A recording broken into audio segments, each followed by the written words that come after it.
very much excited. I'm very much excited to be part of this session again tonight, where we engage with brothers and men. And honestly, last week, as we presented, it was mainly the theory, the Johari window theory. The time was short. The load shedding this side also was against my presentation. So I just thank God that at least tonight I'm in the light, and at least I'll be able to talk much into what we started last week. And I felt like if we go back to last week, remember there were important questions that were asked last week, especially with our topic to say, yes, we understand you. You are talking to us about the Johari window. We understand you are talking to us about all those, the closed window, the open window. But how do you apply that, and when should we apply it? Those were the two main questions that were raised last week, to say how and when. And one brother also asked last week to say, but now what if now my family begin to lose trust on me, because all of a sudden it's like I'm changing. So I said, okay, it's fine. Let me be more casual today, more than last week, and try to give more examples, more practical examples that might help us to be able to put to perspective the whole discussion. And thank you so much for really speaking to us about the fatherhood. Although tonight I said, let me maybe try to accommodate all and speak about manhood. I think the manhood that I'm going to talk about, it will be manhood in the context of being a father. As we have said, that some of the brothers are not yet married or are not yet fathers, but this can also help them in the future to be able to nurture and grow their families. So I want to look at almost three things tonight, but remember, we've got a foundation, that is the Johari window laid last week. Let's talk about fatherhood or manhood, but let's also talk about perceptions and the significant others. The significant others being those who are close to us, our spouses, our children, if we have children, or anybody who might be close to us. And the whole thing that made me to put the whole issue of perception tonight, it is because I wanted to give the whole introduction before I can go to the body or to the whole talk of tonight. The objective and the aim of this presentation is to say to us as men,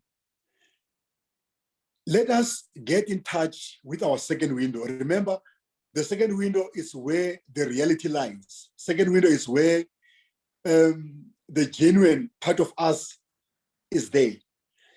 So let us get in touch with that, and let us get comfortable with our second windows. Because remember that in the second window, that's where there are weaknesses, that's where there are failures, that's where things happen, the real part of me, that even the person sleeping next to me is not even aware of what's going on in my mind and in my thinking. Now, once we begin to accept our second windows as men, we are able now to relate to our significant others in a better way. When we don't accept what's happening in the second window, we tend to be more we tend to be more overprotective. We tend to be more like harsh, if I can use that word, when we relate to our spouses, when we relate to our children in a family setup. So I said now, manhood in relation to self, that is myself or yourself as a man, that self is found in the second window. Remember, as we said last week, in the first window, we project, we stage, we tend to look at the circumstances and try to fit in according to what is expected of us. Whereas in the second window, that is the real us now, yourself. You know, we say you cannot lie to yourself. That's where the reality is. And you might look at me in the public and I'm this kind of a person. But in the second window, that's where the self lies. How do we see ourselves, and how do we see the significant others in terms of failure and successes? It might be financially, it might be when coming to achieving our goals, it might be in relationships. Sometimes if we don't embrace our second window and we fail financially, we go out there and project, we go out there and use what you call defensive mechanism to try to shift the blame, to try to blame other people. But also what happens when we find that it is our spouse or our children who are not achieving their goals, who are failing along the way? How do we come up and help them? So we are not able to help them if we cannot embrace what is happening in our second windows. So tonight, I want to start with the second window. I know that maybe most of us who might want to talk about the open window, what's happening out there. I gave an example last week to say, if you ask, my name is Themba, if you ask who's Themba, one might say he's a pastor. One might say he's a doctor. One might say he's a politician, he's that and that and that and that and that and that.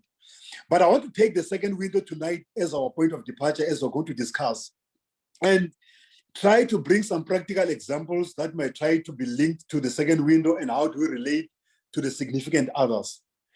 So in short, when we talk about manhood, we're talking about the condition of being a human being. A condition of being a human being. We're talking about qualities that are associated with men and the condition of being an adult male as distinguished from a child or a female. That's Merriam-Webster dictionary. It gives us this definition. Whereas when we speak about fatherhood, most of the time it's about parenthood or the state of being a father, just being a father. So our host tonight tried to give us briefly and introduce us to the three windows, the first window being the open window, where there are things that are known to self, and we're very much comfortable if they're known to others. Hence, we spoke about staging and projecting. And to give an example there, I grew up in church myself, and most of the time I'll be worried if somebody will always emphasize, I'm not trying to justify adultery here, but you find that this person, whenever they talk, or they're giving testimony in church, it's more about adultery, fornication, that and that and that and that and that and that. And for me sitting down, that is a call for help to say, I am projecting something. There's something I'm projecting about my life. Hey, guys, don't look this side. Something's happening. When you go to the second window, as I've said, those are the things that are known to self. And you find yourself sleeping in your bed, your spouse is next to you, sleeping next to you, and you're busy fantasizing about having a threesome. I'm talking about sex here now because I'm talking to men, and this is sort of the thing that as men we love. So you find that you are fantasizing about having a threesome, having two ladies in one bed, and you're having your spouse there in your bed. If you were to take that experience and put it in the first window, you'll try to speak about how much you love your wife, how much is so beautiful, how much you cannot look at other women. I guess you get what I'm saying. In the second window, because second window, this is happening inwardly. It's happening within you. You can go wild. You can think about anything possible. Okay. And then the third window, we spoke about the blind spot where we said, these are the things that are known to others. Remember, there might be just perceptions about you. There might be realities. Somebody says you're a control freak, and you see yourself as a gentle guy, or somebody who's so gently. So third window is about the blind spot, what people see in us that we are not aware of. They tell us about us, and these are the things that you are not aware of. And the last window, that is the mystery window or the unknown window. These are the things that are not known to us, and these are the things that are not known to our significant others or people that we relate to. So, as I've said in my introduction, that let's go to the second window, the closed window, as a point of departure. And I'm going to give just a scriptural reference when you go to Proverbs chapter 23, verse 7. Proverbs 23, verse 7, it says, as a man thinks, so is he. As a man thinks, so is he. As I've alluded to already to say, in the second window, most of the things are happening in the mind, the things that you think about, the things that you fantasize about. Now, remember the saying that I cannot stop birds from flying over my head, but I can refuse them to build a castle over my head. That means that my thoughts will keep on coming to us at any given time of the day. You can think about anything. But now the Bible says, as a man thinks, so is he. And you know what? This verse, if you go through it, Proverbs 23, verse 7, it goes on to say, this man is able to say to you, eat and drink. This man can give you food. This man can call you for lunch. But the same chapter says, this man in the first window, he's saying, eat and drink and enjoy the food. But in the second window, in his thinking, is busy thinking about the cost. How much will you pay for this food that you're eating?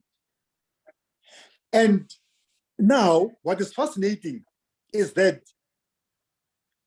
Proverbs 23, verse 7 is not saying anything about your actions, but it speaks more about your thoughts, to say, as a man thinks, so is he. His action is saying this, but in his mind, he's thinking about something different. He's saying to you, you can eat my food, you can have lunch, you can have dinner, let's go out, I'll take care of the bill. But second window is worried to say, but I'm wasting here. So if we take the second window now as a point of departure, we go to our minds now, to our thinking capacity to say, who are you in the dark corners of your closet? And in most cases, when we speak about the closet, people will think like coming out of the closet will relate that to sexuality or sexualities. And people say like, closet, who are you in the closet?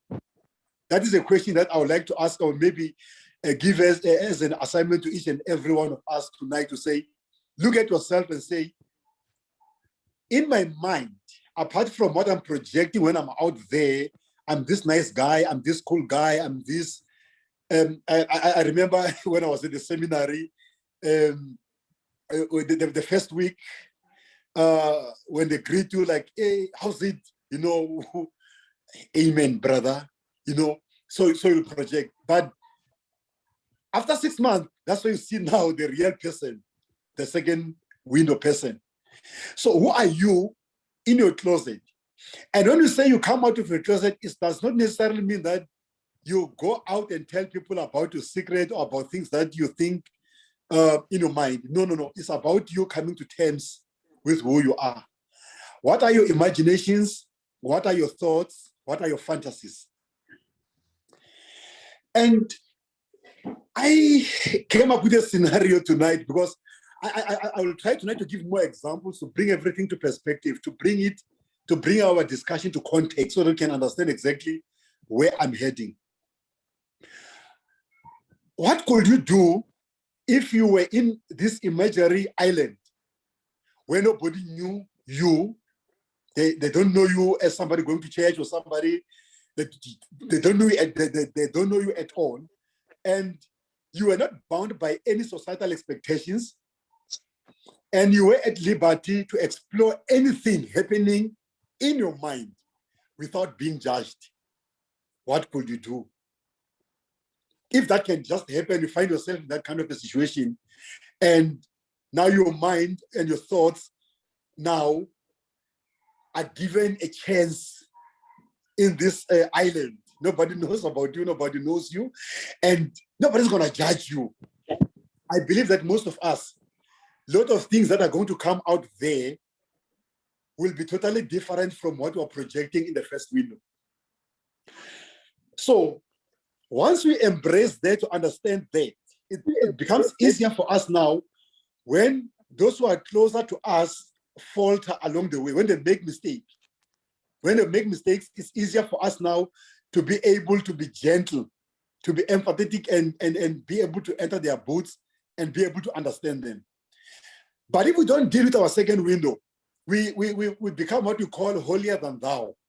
You know, we are better this, better that. So when we fail, we want to shift the blame to other people and when other people fail, so we always condemn them and judge them. And there's a man in the Bible that I also like. When you go to the book of Acts, chapter 13, verse 22, it speaks about David. Maybe most of us might have heard the stories about David, the young man who defeated Goliath. When I look at the life of David, I see three things that I say that are the three common masters of men, or common temptations of men, things that most of the time they happen in our second window. David was called in chapter 13 of Acts, verse 22. He's a man after God's heart. I mean, he's a man. Somebody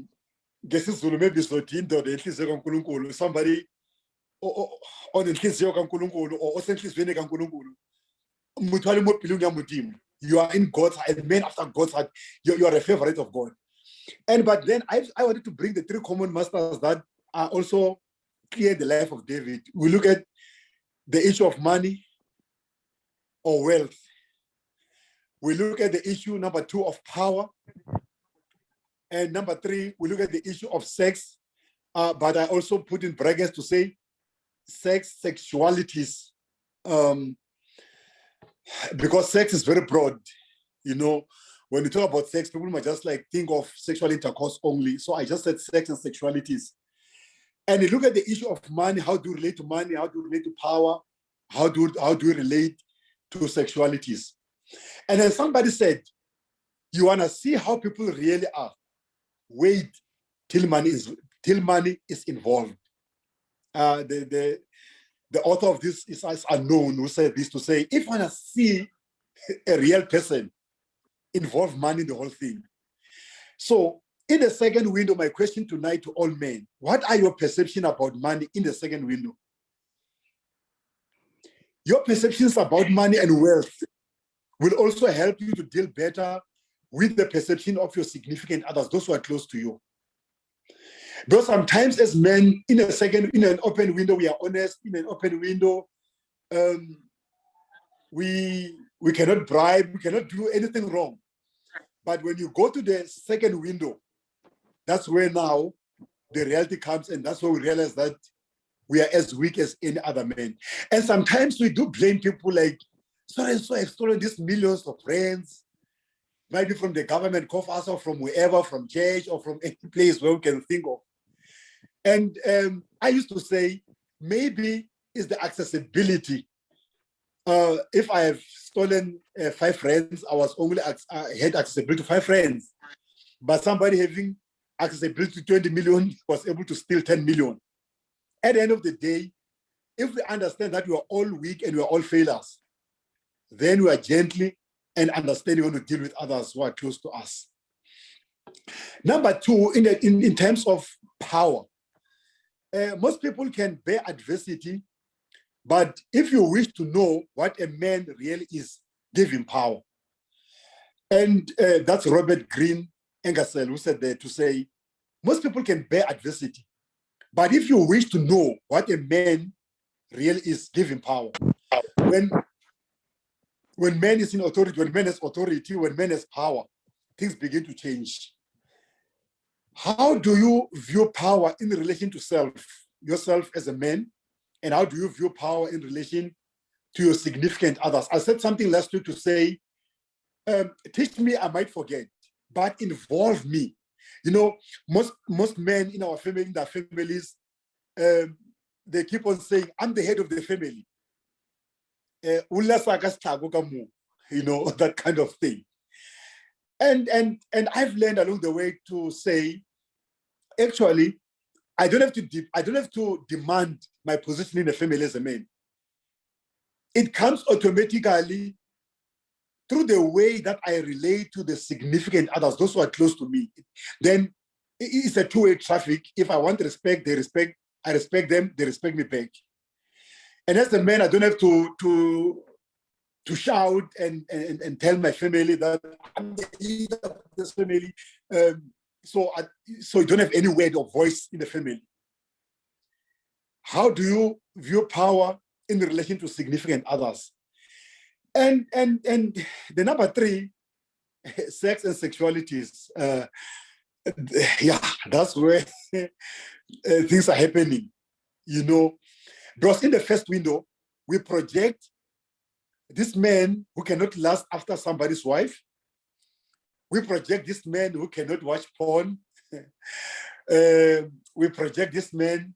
I always say about my wife, I said last week that I've been married for 22 years now. And I always say, as much as you are beautiful and I love you, there are other beautiful women out there. But in the first window, it's difficult to say that, because in the first window, you want to project and you're this man who doesn't struggle with sex and sexualities. So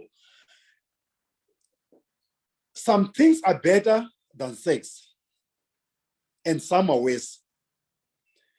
But there's nothing exactly like it. And within the Christian cycle, most of the time, I've noticed that you can talk about money, it's fine. Okay, you can talk about power, it's fine. But we have elevated the whole sex and sexualities to such an extent that if somebody blunders along the way, we take it like they've committed a sin with horns. So my question tonight is, how do you view sex and sexualities in relation to self? Remember, the second window is our point of departure. Outside, we are all holy. When we go to the first window, we are all holy. We are all good guys. We don't love sex, we'll just do it because it's there. But in the second window, how do you view sex in the second window? Because in the second window, that's where the fantasies are. That's where you think about things that if it will happen, that God will do a miracle and a curtain will be opened for us to see what's happening in that second window regarding sex and sexualities, we'll be scared. We'll run away. We'll run away not from others, but from ourselves, because it's much comfortable when I'm thinking about all these things or these sexualities in the second window. It's very much easier there. But if these things can be taken out and be brought to the first window, and the pastor is preaching in church, you're seated there and you're thinking about sex, you're thinking about something, I don't think most of us we can stand. But I'm bringing this point tonight not to condemn us or to say this is wrong. What I'm saying is, if we also understand that we are sexual beings and we do fail also, we do make blunders, we are able to have empathy. Empathy, remember, is when you are able to enter into somebody's boots and try to understand their frame of reference. And we are able to understand them, and rather than judging them, we are able to lift them up, because we are saying to ourselves, we are not better than them. We are not better than so and so who was caught in adultery. We are not better than so and so. We are not better than my child who came home pregnant. We were able to address this issue now in a better way. So, how do you view sex in relation to significant others? Remember, the significant others, we talk about your mate, your husband, your wife, your boyfriend, your girlfriend, your steady lover. So we use the word significant other if you don't have to bring details to the whole thing. So as I've already spoken about David, David is a man after God's heart. In the book of 1 Samuel chapter 13, verse 14, 1 Samuel 13, 14, Acts chapter 13, verse 22, it projects David as a man after God's own heart. But then you go to the book of 2 Samuel chapter 12, verse 7. And I always say, what happened in 2 Samuel chapter 12, verse 7, about David, he knew in his heart, because I don't think the Bathsheba story that David and Bathsheba, he took Uriah's wife, had sex with her, she conceived, he plotted, and then he became a murderer along the way. I don't think it's something that just happened. Like, yes, David is looking after Uriah's wife with lust. It happened in the second window. It really happened in the second window. That is why when all men went to battle at that time, when all men in Israel went to battle, David decided, no, I'm not going to go to battle at this time. And he had to make sure that all men are going to battle so that they can remain in the city with women. And that night he decided to go up in the roof of his house, and where he saw Bathsheba taking a bath. And he had lust after her, had sex with her, and then tried to kill the husband along the way. But 2 Samuel chapter 12, verse 7, we see the prophet Nathan confronting David, the king. He's saying, there was this man who had a lot of sheep. He had a visitor, but instead of slaughtering one of the sheep, he decided to go to this poor man and take the last sheep and slaughter that sheep and enjoy the meal. What should be done to that man? And then David said, that man should be killed. That man must die. He doesn't deserve to live. And then Nathan looked at David and said, but you are that man. You are that man. So David thought the prophet was talking about somebody next door or somebody far away from him. But when it was pointed that you are that man who have decided to slaughter one sheep of this poor man. So he started to pray to say, in sin, I was conceived in sin. Oh Lord, forgive me. We're all sinners and things like that. So it is the same as us as men. If we don't embrace our second window, we become judgmental.